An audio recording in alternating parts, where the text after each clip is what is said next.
નમસ્કાર મિત્રો, જસુપ્રિયા કુકમાં આપનું સ્વાગત છે। શિયાળાની ઋતુ છે અને પાક જે શિયાળાના હોય એ તો બનાવવા જ પડે અને ઇમ્યુનિટી જાળવી રાખવા માટે આપણે પરંપરાગત આ પાકો તો શિયાળામાં ખાવા જ રહ્યા। નાના મોટા સૌને એમના પ્રમાણમાં પાક બનાવીએ। એની અંદર ખાસ બે જાતના ગુંદર આવે છે। બાવળિયો ગુંદર કહેવામાં આવે છે, એ જે સ્ત્રીઓ માટે વપરાય છે, અને એક ખેરી ગુંદર વપરાય છે, એ પુરુષો માટે વપરાય છે।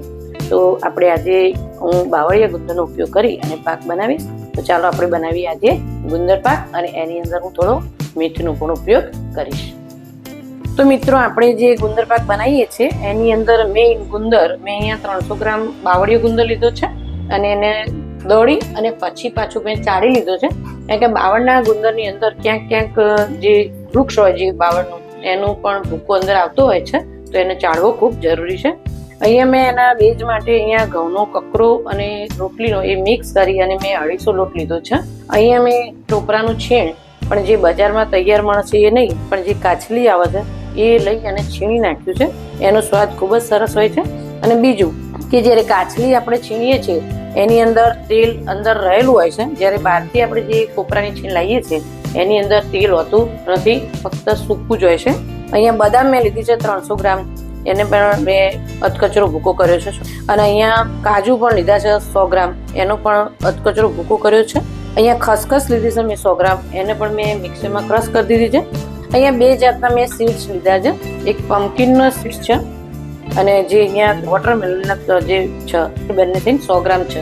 તો એમને મેં શેકી લીધા છે। આને અવશ્ય શેકવા જરૂરી છે, કારણ કે એની અંદર થોડુંક જે મોઇસ્ચર હોય એ થોડું ઓછું થઈ જાય, એને આપણે થોડુંક માટે શેકી લેવાના છે, અને એનો હું અધકચરો ભૂકો કરી દઈશ। બીજું મેં અહીંયા ગંઠોડાનો પાવડર મેં અહીંયા લીધો છે 30 ગ્રામ, અહીંયા સૂંઠ લીધી છે મેં 25 ગ્રામ, અહીંયા ચારોડી લીધી છે અહીંયા 10 ગ્રામ જેટલી, અહીંયા ઇલાયચી મેં 8 નંગ લીધી હતી, અને જાવંત્રી મેં 5 ગ્રામ લીધી છે। એ આટલો જે ટુકડો હોય એને મેં બારીક મિક્સ ક્રશ કરી દીધો છે। આપણે આટલું જાયફળ છેલ્લે એની સાથે ક્રશ કરી દઈશું મિત્રો। અહીંયા મેથી પાવડર મેં 100 ગ્રામ લીધો છે, એને પણ સરસ રીતે અધકચરો, એકદમ બારીક નહીં પણ અધકચરો દળેલો છે। તો એ આટલું જે આપણું છે, ને ગોળ, જે બધી જ તમારી આ વસ્તુ છે આપણી ગુંદ પાકની, એ બધી જ થઈ અને જેટલું વજન થાય એનાથી 100 થી 150 ગ્રામ ઓછો ગોળ મેં અહીંયા લીધો છે। મીન્સ કે મારે અહીંયા 1.5 કિલો જેટલી વસ્તુ થતી હોય તો મેં અહીંયા 900 ગ્રામ મેં ગોળ લીધો છે, અને એની સામે અહીંયા હું ઘી લેવાની છું લગભગ 900 ગ્રામ। તો આપણે શરૂ કરીએ ગુંદર બનાવવા માટે।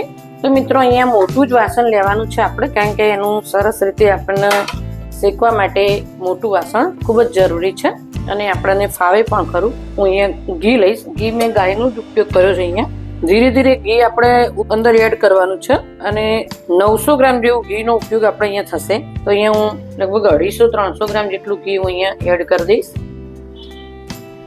ઘી આપણે ઓગળવા દઈશું અંદર। કોઈ પણ પાક બનાવીએ કે સુખડી બનાવીએ તો એની અંદર આપણું મેઝરમેન્ટ એટલું જ છે કે જે કુલ વસ્તુ હોય એનાથી 100 થી 200 ગ્રામ ગોળ પણ ઓછો લેવાનો, અને ઘી પણ એટલું 100 ગ્રામ જેટલું ઓછું લેવાનું। એની અંદર આપણે ગોળ એડ કરશું, અને ગોળને એકદમ ઝીણો સમાર દેવાનો। અહીંયા મેં સરસ રીતે એકદમ ઢીલો ગોળ છે મારો, જુઓ તો તરત જ સરળતાથી ઓગળી જશે એકદમ। અને જ્યારે આપણે ઘી અને ગોળ બે ઓગાળતા હોઈએ ત્યારે આપણે એને ગેસની ફ્લેમ સ્લો રાખવાની છે। આપણે અહીંયા પાયો કરીએ છીએ ગોળનો, અને ઘણા ડાયરેક્ટ જ અંદર ઉપરથી ગોળ જ્યારે અંદર એડ કરતા હોય છે, ત્યાં હું આ રીતે જ બનાવું છું મિત્રો। અને આ રીતે સરસ કણી પણ રહેતી નથી, અને ગોળ સરસ રીતે અંદર મિક્સ થઈ જાય છે ઘીમાં। મિત્રો, આપણે જુઓ ગોળ આપણો સરસ રીતે ઓગળી ગયો છે, છતાં આપણે હજુ અંદર કણી હોય તો ધીરે ધીરે આ રીતે સાઈડમાં લાવી અને એને આ રીતે ક્રશ કરી દેવાની છે। જો તમે એકલા જ હોય અને જો આપણે ગુંદરને એડ કરવો હોય, અત્યારે હું ગુંદરને એડ કરું છું, તો તમે આ રીતે એને કાણા પાડી અને આ રીતે એક હાથે હલાવતા જઈએ અને એક હાથે આપણે આ રીતે મિક્સ કરતા જઈએ, તો આપણે ગુંદરની અંદર ગાંઠો નહીં પડે અને સરસ રીતે મિક્સ થઈ જશે। તો એકલા હોય તો પણ આપણે તમે કરી શકો છો। જો 2 જણ હોય તો એક જણ ગુંદ નાખશે અને એક જણ કરી જશે, પણ આપણે એકલા હોઈએ તો આ રીતે પણ ગુંદ કરી શકાય। બીજી રીતે ગુંદને તમે રાત્રે તમે પલાળી દો ઘીમાં, અને સવારે એને લઈ અને એની અંદર પણ એડ કરી શકો છો। આપણે કાચો ગુંદ નહીં, પણ અહીંયા હું શેકીને જ ગુંદને કરીશ। ઘણા ગુંદની આખી કણીઓ તળીને પણ સરસ રીતે કરતા હોય છે મિત્રો. તો આ રીતે આપણે ગુંદને એક સાઈડથી આમ અંદર નાખતા જઈશું અને કોથળીથી અંદર મિક્સ કરતા જઈશું. તો સરસ રીતે અંદર ગોળની અંદર એ ગુંદર સરસ રીતે મિક્સ થઈ જશે મિત્રો. તો આપણે આ રીતે સરસ રીતે અંદર ગુંદરને મિક્સ કરી દઈએ. તો આ રીતે ધીરે ધીરે ગુંદ અંદર પડી જશે અને આપણે એક જ દિશામાં હલાવવાનું છે મિત્રો. અને ગેસની ફ્લેમ એકદમ ધીમી જ રાખવાની છે. જો અંદર એક પણ કણી રહેશે નહીં, મિક્સ થઈ જશે. અને જ્યારે તમે ખાશો આ ગુંદર ત્યારે તમારા દાંતને પણ સહેજ પણ ચોંટશે નહીં. તો મિત્રો આ રીતે આપણે ગુંદરને સરસ રીતે અંદર એડ કરી દીધો. જો એક રસ થઈ ગયો, એક પણ કણી તમને દેખાશે નહીં. આગળ આપણે જોઈશું એ પ્રમાણે આપણે અંદર ઘી એડ કરતા જઈશું. હવે આપણે એની અંદર લોટ એડ કરશું મિત્રો. જે આપણે ઘઉંનો અને રોટલીનો અને કકરો મિક્સ લીધો હતો એ લોટને આપણે એડ કરી દઈશું અંદર. એ પણ અંદર સરસ રીતે ઘીમાં શેકાઈ જશે. જુઓ મિત્રો, અને આપણે થોડું ઘીના એડ કરશું. હવે કોઈ પણ પાક બનાવો જ્યારે મેથી તમારે એડ કરવાની હોય તો તમારે બિલકુલ છેલ્લે જ્યારે તમે ખારવા જાઓ અને થોડું ઠંડુ પડે ત્યારે તમારે મેથી એડ કરવાની, કે જેથી કરી અને મેથી આપણને કડવી લાગે નહીં. એટલું યાદ રાખવાનું કે મેથી આપણે ઉપયોગ છેલ્લે કરવાનો છે મિત્રો. ગેસની ફ્લેમ બિલકુલ ધીમી છે અને હું ફરીથી થોડું ઘી અંદર એડ કરીશ મિત્રો. બીજું 100 ગ્રામ 200 ગ્રામ જેટલું ઘી એડ કરીશું. ઘી ગાયનું જ મેં લીધું છે અહીંયા. લોટ અને ગુંદ બંને એક રસ થઈ ગયું છે અંદર. મેં અહીંયા અડદનો લોટ નથી લીધો. જો તમારે અડદનો લોટ ઉપયોગ કરવો હોય તો 100 ગ્રામ તમે અંદર કરી શકો છો. જો મિત્રો, જાડા તળિયાવાળી કઢાઈનો આટલો ફેર હોય કે નીચે ચોંટશે નહીં. ગેસની ફ્લેમ આપણે મીડિયમ કરીએ હવે, કારણ કે એની અંદર બધા જ મસાલા આપણે એક સાથે એડ કરીશું. અહીંયા હું બદામ પાવડર એડ કરીશ, ટોપરું જે આપણે છીણી લીધું હતું એ, કાજુ પાવડર છે, ખસખસને તમે આખી નાખી શકો, પણ થોડી ક્રશ કરીને નાખીએ તો એ અંદર મિક્સ થઈ જાય છે મિત્રો. અહીંયા મેં બધાનો અધકચરો પાવડર કરેલો છે. સરસ રીતે આપણા ગુંદ બધું જ મિક્સ થઈ ગયું છે મિત્રો. એની અંદર આપણે અહીંયા સૂંઠ પાવડર, ગંઠોડા પાવડર, જે મેં ઇલાયચી અને જે જાવંત્રી લીધી એ, આ બધું મિક્સ કરતા હોઈએ ત્યારે આપણે ગેસની ફ્લેમ ધીમી જ રાખવાની છે.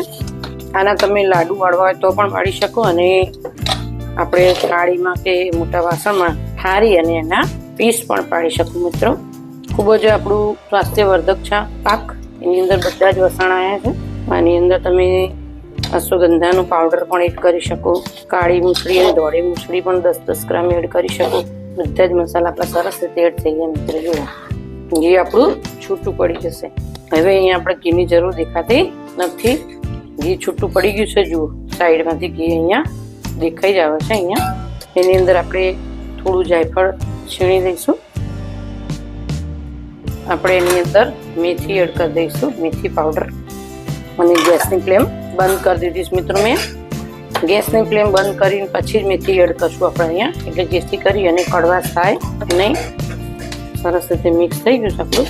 ટોપરું ખાસ છીણીને જ નાખવું, જેથી કરી અને એનું જે ઓઇલ હોય એ પણ એનો પણ આપણને લાભ મળી રહે. બહારથી જે છીણ લાવીએ છીએ એમાં કંઈ જ હોતું નહીં, ફક્ત કોરું છીણ હોય છે.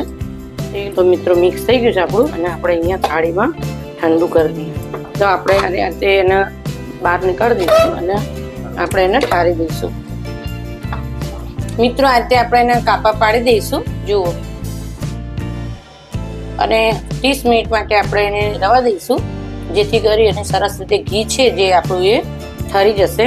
તમને જો પાછળથી પણ એમ લાગે આપણે થઈ ગયા પછી પણ, તો દળેલી સાકર કે દળેલી ખાંડ એડ કરી શકો છો. તો મિત્રો આપણે આજે એના પીસ પાડી દીધા હતા અને સરસ રીતે આવી રીતે જુઓ, સરસ રીતે નીકળી જાય છે. તમે પીસ પણ પાડી શકો અને તમે એના નાની નાની લાડુડી પણ કરી શકો છો. તો આ રીતે સરસ રીતે આપણા પીસ નીકળી જશે. તો મિત્રો આ રીતે તમે પણ આ ગુંદર પાક અને મેં અંદર મેથી ઉમેરી છે એ રીતે તમે બનાવજો ચોક્કસથી. અને મેં અહીંયા પીસ પાડ્યા છે, તમે એની લાડુડી પણ બનાવી શકો છો. તો ચોક્કસથી તમે બનાવજો, આ એકવાર ટ્રાય કરજો. અને જે મેં ટિપ્સ આપી એમ તમે એકલા હોય તો પણ તમે જે ગુંદર છે એને કોથળીમાં ભરી અને નીચે કાણા પાડી અને એક હાથે પકડી અને એને ગુંદરના એક પણ કણ અંદર રહેશે નહીં, મિક્સ થઈ જશે ગોળની અંદર. આ રીતે તમે ચોક્કસથી બનાવજો અને અમારી જસુપ્રિયા કુકબુક ચેનલને લાઇક, શેર અને સબસ્ક્રાઇબ કરવાનું ના ભૂલતા મિત્રો. ફરી મળીશું આવી જ એક નવી રેસીપી સાથે. Thank you.